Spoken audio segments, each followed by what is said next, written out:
জীবন মৃত্যুর কঠিন চ্যালেঞ্জের ভয়ঙ্কর অধ্যায় পার করে পাকিস্তান কারাগার থেকে মুক্ত হয়ে ১৯৭২ সালের ১০ জানুয়ারি বঙ্গবন্ধু শেখ মুজিবুর রহমান প্রত্যাবর্তন করেন সদ্য স্বাধীন বাংলাদেশে। সারা জীবনের স্বপ্ন, সাধনা ও নেতৃত্বের ফসল স্বাধীন সার্বভৌম বাংলাদেশে মহান এ নেতার ফিরে আসায় পূর্ণতা পায় স্বাধীনতা সংগ্রামের বিজয়। দিনটিকে আওয়ামী লীগ ও সমমনা সংগঠনগুলো পালন করে আসছে বঙ্গবন্ধুর স্বদেশ প্রত্যাবর্তন দিবস হিসেবে। রিপোর্ট করছেন প্রমথের শীল।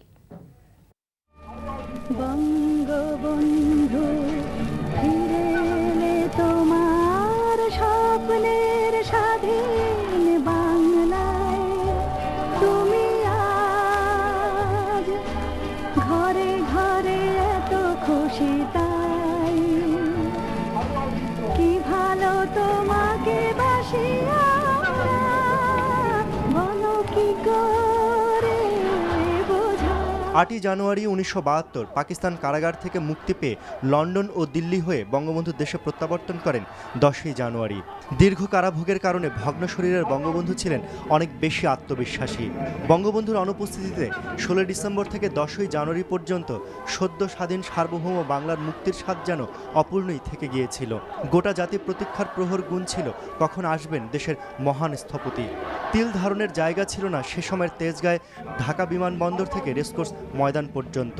ভিড় ঠেলে পৌঁছতে বঙ্গবন্ধুর সময় লেগে যায় প্রায় ৩.৫ ঘন্টা। বিজয় সম্পূর্ণ হলো বঙ্গবন্ধুর প্রত্যাবর্তনে, যেটা আমাকে আজও আমার তার স্বপ্নের কথা, বাঙালি সম্পর্কে তার যে নতুন বাংলাদেশ শুধু না, বাঙালি দেখো আজ মানুষ হয়েছে। বঙ্গবন্ধু যদি না আসতেন তাহলে এই দেশে বঙ্গবন্ধুর নেতৃত্বের সরকার এসে সরকার গঠন করে ৬ মাস থাকতে পারত কিনা সন্দেহ। মুক্তিযুদ্ধের পরে বঙ্গবন্ধু দেশে ফিরতে না পারলে স্বাধীনতার স্বপ্ন অধরাই থেকে যেত বলে মনে করেন তার সে সময়ের সহকর্মীরা। তিনি অনেক শীর্ণ হয়ে গেছেন, তেমনি একটি অবস্থাতে কিন্তু তার সেই যে দেহ এবং তার যে কনফিডেন্স এবং তার যে সেটা অম্লান রয়ে গেছেন। আজকের যে ষড়যন্ত্রগুলো লোকের সামনে স্পষ্ট, আজকে যে উদ্যোগীদের বিচার হচ্ছে এবং বিচারের মাধ্যমে যে জিনিসগুলি দেশে বেরিয়ে আসছে, এই জিনিসগুলি কি তখনই হইতো, কিন্তু বঙ্গবন্ধু আসার কারণে এটা তখন মাথাচাড়া দিয়ে উঠতে পারে নাই। সেদিন জনতার উদ্দেশ্যে ইতিহাসের বরপুত্র বঙ্গবন্ধু শেখ মুজিবুর রহমান বলেছিলেন, রক্ত দিয়ে হলেও তিনি বাঙালি জাতির এই ভালোবাসার ঋণ শোধ করে যাবেন। প্রায় ৩০ লক্ষ লোককে মেরে ফেলে দেওয়া হয়েছে বাংলায়। আমি জানতাম না আপনাদের কাছে আমি ফিরে আসবো। প্রমথের শীল, NTV নিউজ, ঢাকা।